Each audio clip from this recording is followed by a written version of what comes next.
रवि प्रदोष व्रत। त्रिपुष्कर योग में पड़ रहा है फरवरी का पहला प्रदोष व्रत। जानिए शुभ मुहूर्त और पूजा विधि। प्रदोष व्रत पूजा। प्रदोष व्रत की विशेष धार्मिक मान्यता होती है। कहते हैं इस दिन भगवान शिव का पूजन करने पर घर परिवार में खुशहाली आती है और आरोग्य का वरदान मिलता है।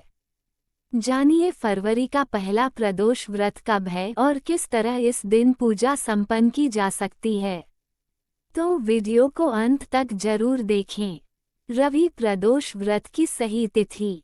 रविवार के दिन पड़ने वाले प्रदोष व्रत को रवि प्रदोष व्रत कहते हैं। भगवान शिव के लिए प्रदोष व्रत रखा जाता है। माना जाता है कि प्रदोष व्रत के दिन महादेव का पूजन किया जाए तो प्रभु प्रसन्न होकर भक्तों पर अपनी कृपा बनाए रखते हैं और उनके कष्टों का निवारण करते हैं। पंचांग के अनुसार हर महीने के शुक्ल पक्ष और कृष्ण पक्ष की त्रयोदशी तिथि पर प्रदोष व्रत रखा जाता है। प्रदोष व्रत रखने पर दीर्घायु और आरोग्यता का वरदान भी मिलता है। ऐसे में यहाँ जानिए किस तरह प्रदोष व्रत पर भगवान शिव का पूजन किया जा सकता है। इस दिन कौन सा शुभ योग बन रहा है और किस तरह प्रसन्न होते हैं महादेव। रवि प्रदोष व्रत तिथि, पूजा विधि और शुभ योग। फरवरी माघ का महीना है। इस माह शुक्ल पक्ष की त्रयोदशी तिथि 9 फरवरी रविवार की रात 7:25 से शुरू हो रही है और इस तिथि का समापन अगले दिन 10 फरवरी 6:57 पर होगा। प्रदोष काल की पूजा रात्रि में प्रदोष काल के दौरान होती है। ऐसे में 9 फरवरी के दिन ही प्रदोष व्रत रखा जाएगा। रविवार के दिन पड़ने के चलते इसे रवि प्रदोष व्रत कहा जाता है। प्रदोष व्रत की पूजा का शुभ मुहूर्त। प्रदोष काल में प्रदोष व्रत की पूजा की जाती है। ऐसे में रवि प्रदोष व्रत का शुभ मुहूर्त 9 फरवरी की रात 7:25 से रात 8:49 तक है। इस शुभ मुहूर्त में महादेव की पूजा आराधना की जा सकती है। बन रहे हैं शुभ योग। प्रदोष व्रत के दिन विशेष योग बनने जा रहे हैं। इस दिन प्रीति योग और त्रिपुष्कर योग बनने जा रहा है। प्रदोष व्रत के दिन इन दोनों ही योगों का निर्माण होना बेहद शुभ संकेत माना जा रहा है। प्रदोष व्रत की पूजा विधि। भगवान शिव की प्रदोष व्रत के दिन पूरे मनोभाव से पूजा आराधना करने के लिए सुबह के समय जल्दी उठें। स्नान पश्चात स्वच्छ वस्त्र धारण करें और महादेव का ध्यान करके व्रत का संकल्प ले लें। प्रदोष व्रत के दिन सुबह के समय शिव मंदिर दर्शन करने जाया जा सकता है, परंतु प्रदोष व्रत की असल पूजा रात के समय की जाती है। रात्रि में प्रदोष व्रत की पूजा करने के लिए शिवलिंग पर जल अर्पित करें। इसके बाद शिव गौरी की पूजा करें। पूजा में शिवलिंग पर फल, आक के फूल, बेलपत्र, शहद और धतूरा आदि अर्पित किया जाता है। शिवलिंग के समक्ष दीप और धूप जलाना भी शुभ होता है। शिव चालीसा का पाठ की जाता है, शिव मंत्रों का जाप होता है और भगवान शिव की आरती करके भोग लगाने के बाद पूजा विधि संपन्न होती है। इस तरह प्रदोष व्रत की पूजा समाप्त होती है और भगवान शिव से खुशहाली की कामना की जाती है। आइए जानते हैं त्रिपुष्कर योग के बारे में।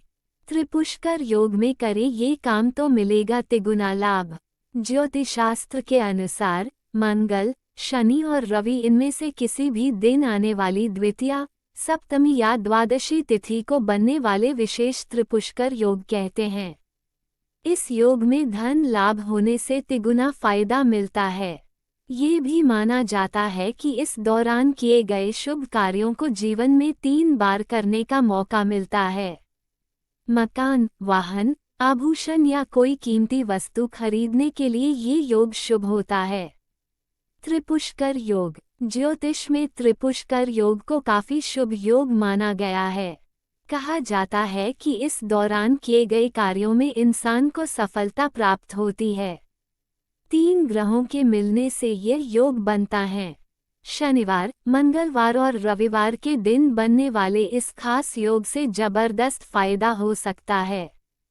क्या है त्रिपुष्कर योग? जब रविवार, मंगलवार व शनिवार के दिन द्वितीया, सप्तमी व द्वादशी में से कोई तिथि हो और इन दो योगों के साथ उस दिन विशाखा, उत्तरा फाल्गुनी, उत्तराषाढ़ा, पूर्वा भाद्रपद, पुनर्वसु व कृत्तिका नक्षत्र हो, तब त्रिपुष्कर योग बनता है।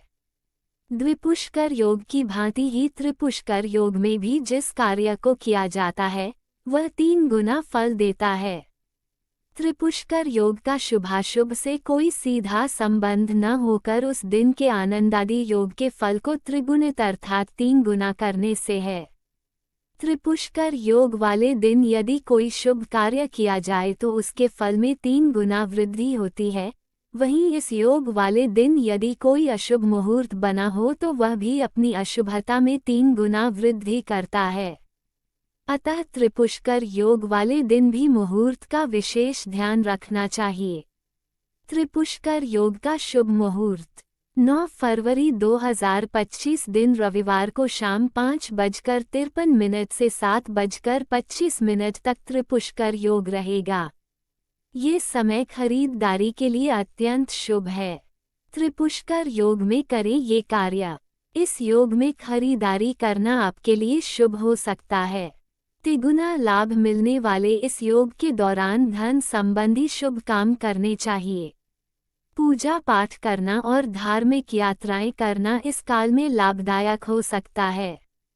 कीमती वस्तु जैसे सोना या चांदी की खरीदारी की जा सकती है। इस योग के दौरान जमा किया हुआ पैसा आपके लिए फलदायी साबित हो सकता है। इस शुभ समय में जमीन जायदाद की खरीदारी भी भविष्य में ज्यादा लाभ मिल सकता है। व्यापार से जुड़े बड़े सौदे करने के लिए ये समय उचित होता है। त्रिपुष्कर योग में अशुभ माने जाते हैं ये कार्य। त्रिपुष्कर योग के बारे में बताते हुए कहा कि इस योग के काल में किसी भी काम को करते समय सावधानी रखनी चाहिए, क्योंकि इस योग काल में किए गए कामों का फल तिगुना मिलता है। इस दौरान कर्ज लेने से बचना चाहिए, साथ ही वस्तुओं को बेचने से बचना चाहिए। किसी कीमती वस्तु का खोना इस दौरान अशुभ माना गया है। मान्यता ये भी है कि रविवार, मंगलवार, संक्रांति का दिन, वृद्धि योग, द्विपुष्कर योग, त्रिपुष्कर योग, हस्त नक्षत्र में लिया गया ऋण कभी नहीं चुकाया जाता। अतः इस काल में ऋण का लेन देन भी निषेध माना गया है। त्रिपुष्कर योग में मनुष्य को गलत कार्य नहीं करने चाहिए। अगर आपको यह वीडियो अच्छी लगी हो तो इसे लाइक करें और अपने दोस्तों के साथ ज़्यादा से ज़्यादा शेयर करें। ऐसी ही रोचक कथाओं, व्रत कथाओं, धार्मिक कथाओं और आध्यात्मिक तथा पौराणिक कथाओं के लिए मेरे चैनल वासुदेव की पाठशाला को सब्सक्राइब करना न भूलें और कमेंट में जय श्री कृष्णा जरूर लिखें। धन्यवाद।